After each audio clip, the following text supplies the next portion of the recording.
Well, the schedule's about as tough as anybody could ever hope to play. I'm excited about it. I hope our fans and our administration and our supporters understand that we went out to schedule the best teams in America, and I think we did that. We play 2 games besides the exhibition season where we're playing up at Butler University, but we open with 2 games in an SIAC SSC Challenge up in Melbourne, Florida, where we'll play Payne and Claflin from the SIAC. And those will be 2 really tough games for us early in the year. And then we come home and our first home games against West Liberty, who's only been, I think, 128-9 over the last 4 years. They are the best team in Division II basketball. They've been ranked #1 longer than any other program in Division II basketball. They've averaged over 103 points a game the last 4 seasons. They put on a show everywhere they go, and they'll put on a show when they're here too. I'm confident of that. I think it'll be fun to play them, and it'll be a great challenge for our guys, the opener. I don't know if you want to play a homecoming game against a team that good, but I do. I think it's a great opportunity for our kids. And included in our schedule is Drury University, who won the Division II National Championship, Amherst College, who won the Division III National Championship, and then Belmont Abbey and Livingstone, and I'm probably leaving somebody else out of there. But all the teams that were playing in Division II went to the NCAA tournament a year ago. So we're excited about the opportunity to play those teams. And we go on the road to play Benedict, who was 12th in the nation last year. They're in Columbia, South Carolina. They came in here and were one of the top 25 teams that we beat last year. So I know they're anxious to see us up at their place. But we're looking forward to playing those guys on the road. And every game we play is going to stretch us. Every game we play is going to be a real tough challenge. And it can't help but make us better in the long run. And regardless of what the record is, we think we're going to grow from it and be a more experienced and a more polished team. Mo Fuller, Steon Berg, Brian Cahill, and Justin Jean Gerard all shot 40% or better on 3-pointers last year. And it's a luxury as a coach to have 4 guys who are juniors who all shoot 40% or better from the 3-point line. This game is, obviously changed over the years, and the 3-point shot has had a huge impact on college basketball, and we're lucky to have 4 guys that shoot it as well as they do. Cahill is, he's probably the most improved shooter in the bunch. He would prefer to attack the basket. He's an aggressive driver and an excellent passer, but he's really worked hard on his shot and has probably become our best 3-point shooter.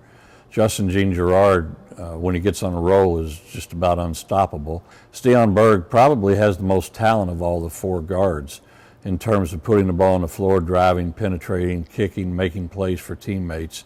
And if there's anything that I have a complaint about with Steon, it's that he's too unselfish. He doesn't look to score often enough. He turns down a lot of open threes, and he's a terrific shooter. So we're trying to get Steon to be a little more aggressive and a little more selfish, and it's a fine line. And his nature is pass first, shoot second, and I understand that and appreciate it.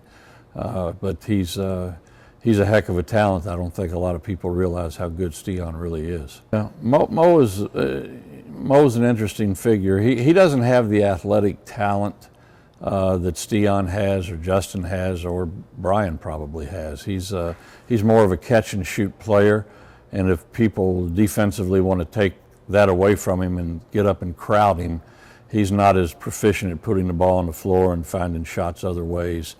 But he's become a much better passer, and he's a much better driver than he was a year ago. So I think you'll see Mo attack the rim more this year and make plays for other players. But if you leave him open, he's going to make shots. The question with Mo has always been maturity.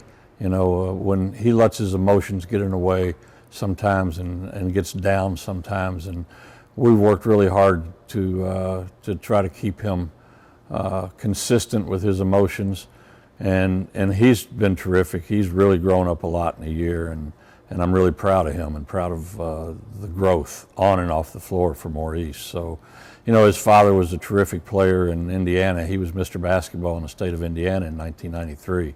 So Mo has pretty good bloodlines, and you know, when he's on, he's terrific. We played a scrimmage with a junior college here a little while back, and he had 25 points and was 8 for 10 on threes. So if you don't guard that guy, he's going to make you pay. Well, we brought in 7 new guys, and 2 of the guys come from Division I experience. Casey Carroll, who's from Youngstown, Ohio, spent 2 years at Drexel University, 1 year as a redshirt, and barely played his other year there. And Chris Page from Plainfield, Indiana, spent 2 years at the University at Albany. And again, he was a redshirt as a freshman and played very few minutes as a redshirt freshman last year for Albany. But both those guys are talented kids. They're long, they're athletic. Casey has a lot of skills. He has 3 years to go. He's a sophomore. He needs more strength. He needs more lower body strength. He needs more confidence, which is going to come with playing, but he has tremendous talent. He's probably the best athlete on our team. Jumps out of the gym, shoots the three really well, knows how to play. His father's a coach. His father's been a college coach for a long time, and his dad was actually the captain at Kansas in 1979-80. So again, he comes from a basketball background and really has a great feel for the game, and we think Casey's going to be a terrific player. Chris Page,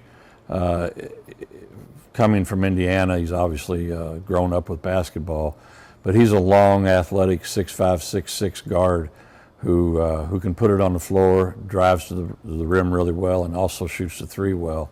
Very good defensively, and I think both those guys will help us. You know, we signed Brandon Patchen, 6'7.5", post player from Tampa who was lightly recruited, but we loved his potential. We think he's a baby who's got a long way to go, but he's a terrific athlete, and he comes from an athletic family, and we think Brandon in time is going to be a really, really good player for us. And Cameron Denny, who's also from Indiana, is 6'6", has a college body. He has a lot of bad habits. He's got a lot of things he has to work on to get better at, but Cameron has the desire to be a good player. He's got the body to be a good college player. He has some skills that will make him a good player. He can play inside and outside. So, you know, we're going to rely a lot on Cameron, and you know, one of the things we have to do as a team this year is be patient with our young guys. We've got so many new kids and guys that haven't played college basketball, and for us to be where we want to be in you know, February, we've got you know, we've got to give the young guys an opportunity to play and make mistakes, and we're going to lose some games early because we're going to play them, and they're not quite ready, but they're not going to be ready if we don't get them on the floor. So we have confidence that they can eventually get there, and we want to give them the opportunity to do that. We know our team's going to be better if we do that. So our goals are always the same. We want to be the best team we can be at the end of the year. We want to win either a conference championship or a conference tournament championship. That's always been our goal, and it's the same goal this year. I honestly believe this team is 1 year away from being terrific. We don't have any seniors on our team. We've gotten commitments from a couple of guys to come in next year who are really, really good players. And I think, you know, we're honestly a year away from being a really, really, really good basketball team. But I think if our young kids come along and they develop the way we hope they do, and with the experienced guards that we have coming back, I think we're going to be in the thick of the race for the Sunshine State Conference Championship. I'll be surprised if we're not. And you know, so our goal is just to be the best we can be, and if it's good enough to win the league, great. I know the league's tough. I know everybody that's picked us 7th or around there doesn't probably think that we're going to be good enough or experienced enough to be in the thick of the race, but I think we will be. And we'll just have to wait and see. But you know, heck, our goals are to win. You know, we want to go out and win. That's what we're working for every day.